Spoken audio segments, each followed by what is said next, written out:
The Bet by Anton Chekhov. 1. It was a dark autumn night. The old banker was pacing from corner to corner of his study, recalling to his mind the party he gave in the autumn 15 years before. There were many clever people at the party, and much interesting conversation. They talked, among other things, of capital punishment. The guests, among them not a few scholars and journalists, for the most part disapproved of capital punishment. They found it obsolete as a means of punishment, unfitted to a Christian state, and immoral.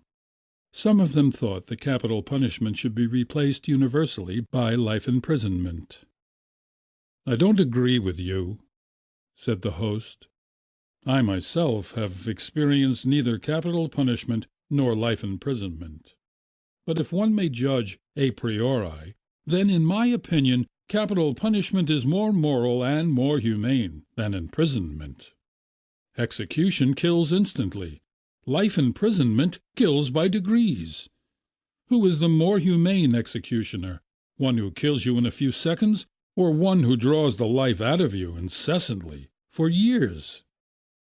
"They're both equally important," remarked one of the guests, "because their purpose is the same, to take away life. The state is not God.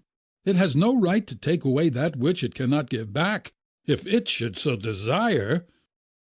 Among the company was a lawyer, a young man of about 25. On being asked his opinion, he said, "Capital punishment and life imprisonment are equally immoral, but if I were offered the choice between them, I would certainly choose the second. It's better to live somehow than not to live at all." There ensued a lively discussion. The banker, who was then younger and more nervous, suddenly lost his temper, banging his fist on the table, and turning to the young lawyer, cried out, "That's a lie! I bet you 2 million you wouldn't stick in a cell, even for 5 years." "If you mean it seriously," replied the lawyer, "then I bet I'll stay not 5, but 15. 15? Done!" cried the banker. "Gentlemen, I stake 2 millions. "Agreed. You stake 2 millions, I my freedom," said the lawyer. So this wild, ridiculous bet came to pass. The banker, who at that time had too many millions to count, spoiled and capricious, was beside himself with rapture. During supper he said to the lawyer jokingly, "Come to your senses, young man, before it's too late. 2 millions is nothing to me, but you stand to lose 3 or 4 of the best years of your life. I say 3 or 4 because you'll never stick it out any longer. Don't forget either, you unhappy man, that voluntary is much heavier than enforced imprisonment. The idea that you have the right to free yourself at any moment will poison the whole of your life in the cell. I pity you." And now the banker, pacing from corner to corner, recalled all this, and asked himself, "Why did I make this bet? What's the good? The lawyer loses 15 years of his life, and I throw away 2 millions. Will it convince people that capital punishment is worse or better than imprisonment for life? No, no. All stuff and rubbish.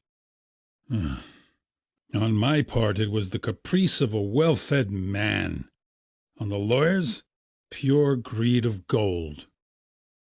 He recollected further what happened after the evening party. It was decided that the lawyer must undergo his imprisonment, under the strictest observation, in a garden wing of the banker's house. It was agreed that during the period he would be deprived of the right to cross the threshold, to see living people, to hear human voices, and to receive letters and newspapers. He was permitted to have a musical instrument, to read books, to write letters, to drink wine and smoke tobacco. By agreement he could communicate, but only in silence, with the outside world, through a little window specially constructed for this purpose. Everything necessary, books, music, wine, he could receive in any quantity by sending a note through the window. The agreement provided for all the minutest details, which made the confinement strictly solitary, and it obliged the lawyer to remain exactly 15 years, from 12 o'clock of November 14, 1870, to 12 o'clock of November 14, 1885. The least attempt on his part to violate the conditions, to escape if only for 2 minutes before the time, freed the banker from the obligation to pay him the 2 millions. During the first year of imprisonment, the lawyer, as far as it was possible to judge from his short notes, suffered terrible loneliness and boredom. From his wing, day and night came the sound of the piano. He rejected wine and tobacco. Wine, he wrote, excites desires, and desires are the chief foes of a prisoner. Besides, nothing is more boring than to drink good wine alone, and tobacco spoils the air in his room.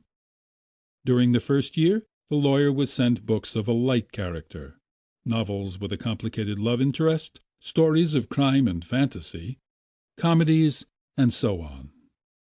In the second year the piano was heard no longer, and the lawyer asked only for the classics. In the fifth year music was heard again, and the prisoner asked for wine.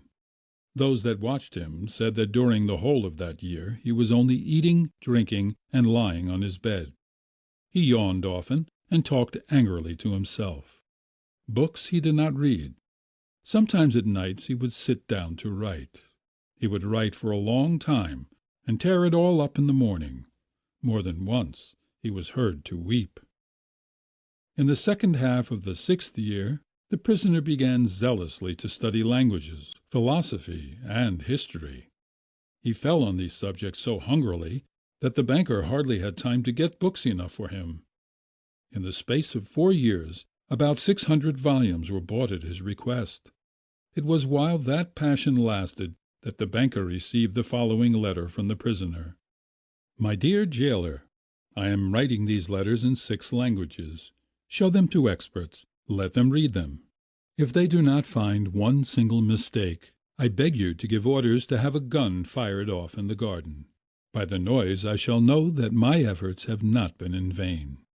The geniuses of all ages and countries speak in different languages, but in them all burns the same flame.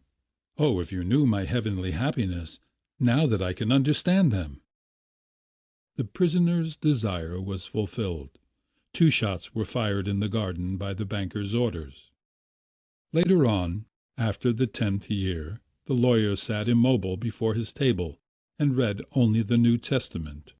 The banker found it strange that a man who, in 4 years, had mastered 600 erudite volumes, should have spent nearly a year in reading one book, easy to understand and by no means thick. The New Testament was then replaced by the history of religions and theology. During the last 2 years of his confinement, the prisoner read an extraordinary amount, quite haphazardly. Now he would apply himself to the natural sciences, then he would read Byron or Shakespeare. Notes used to come from him, which he asked to be sent at the same time, a book on chemistry, a textbook of medicine, a novel, and some treatise on philosophy or theology. He read as though he were swimming in a sea among broken pieces of wreckage, and in his desire to save his life was eagerly grasping at one piece or another. 2. The banker recalled all this, and thought, Tomorrow at 12 o'clock he receives his freedom. Under the agreement I shall have to pay him 2 millions. If I pay, it's all over for me. I am ruined forever. 15 years before he had too many millions to count, and now he was afraid to ask himself which he had more of, money or debts. Gambling on the stock exchange, risky speculation, and the recklessness of which he could not rid himself even in old age, had gradually brought his business to decay, and the fearless, self-confident, proud man of business had become an ordinary banker, trembling at every rise and fall in the market. "That cursed bet!" murmured the old man, clutching his head in despair.